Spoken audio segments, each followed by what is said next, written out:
Hello friends, welcome to Lukshika Sambar. நீங்க நம்ம சேனலை ஃபர்ஸ்ட் டைம் பார்க்கறீங்கன்னா மறக்காம லுக்ஷிகா சமையலை சப்ஸ்கிரைப் பண்ணிக்கோங்க. வீடியோவை ஸ்கிப் பண்ணாம பாருங்க. இன்னைக்கு நம்ம வீடியோல பாசி பருப்பு வச்சு ஒரு சாம்பார் தாங்க பார்க்க போறோம். இது இட்லி, தோசை, பொங்கலுக்குலாம் ரொம்பவே சூப்பரா இருக்கும். இப்போ வாங்க எப்படி செய்யறதுன்னு பார்க்கலாம். நான் ஃபர்ஸ்ட் ஒரு குக்கர் எடுத்துர்க்கேன். அதுல 50 கிராமுக்கு பாசி பருப்பு சேர்த்துக்கலாம். சேர்த்துட்டு தண்ணி சேர்த்துட்டு நல்லா வாஷ் பண்ணி கொண்டு வந்துடலாம். ஒரு 3-4 வாட்டி நல்லா வாஷ் பண்ணிக்கோங்க. பாருங்க இப்போ நல்லா வாஷ் பண்ணி கொண்டு வந்தாச்சு. இப்போ நம்ம தண்ணி சேர்த்துக்கலாங்க.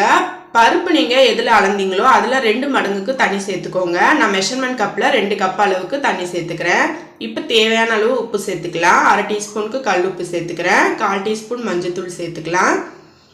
ஒரு 1/2 டீஸ்பூனுக்கு வெறும் மிளகாத்தூள் சேர்த்துக்கோங்க. கூடவே ஒரு 1/4 டீஸ்பூனுக்கு மல்லித்தூள் சேர்த்துக்கோங்க. 2 பச்சை மிளகாய் சேர்த்துக்கோங்க. ஒரு பெரிய சைஸ் தக்காளியை கட் பண்ணி வச்சுருக்கேன், அதையும் சேர்த்துக்கோங்க. ஒரு வெங்காயம் கட் பண்ணி வச்சுருக்கேன், அதையும் சேர்த்துக்கோங்க. எல்லா பொருளும் சேர்த்தாச்சு. இப்போ குக்கர் மூடி போட்டு ஸ்டவ் ஆன் பண்ணிவிட்டு குக்கரை ஒரு 3 விசிலுக்கு விட்டு எடுத்துக்கலாங்க. பருப்பு நல்லா வெந்து வரட்டும். இப்போ பாருங்கள் 3 விசில் வந்துடுச்சு. நான் ஸ்டவ்வை ஆஃப் பண்ணிட்டேன்.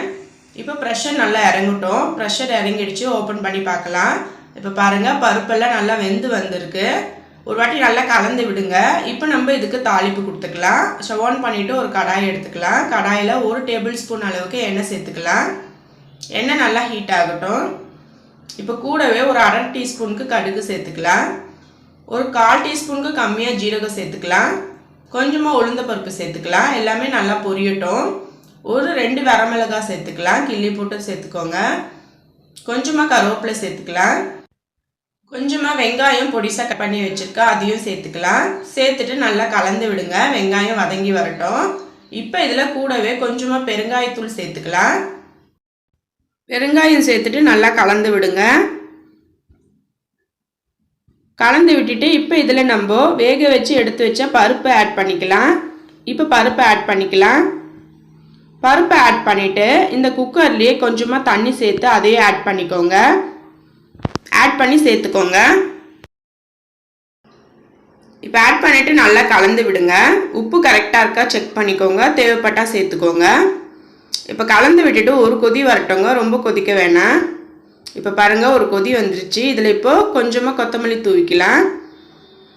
தூவிட்டு நல்லா கலந்து விடுங்க. அவ்வளோதாங்க, நம்மளோட பாசி பருப்பு சாம்பார் ரொம்பவே சூப்பராக ரெடி ஆகிடுச்சு.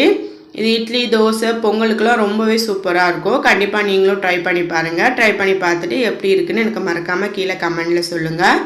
இந்த வீடியோ உங்களுக்கு பிடிச்சிருந்தா லைக் பண்ணுங்கள், ஷேர் பண்ணுங்கள். மறக்காமல் லுக்ஷிகா சமையலுக்கு சப்ஸ்கிரைப் பண்ணிக்கோங்க. நன்றி, வணக்கம்.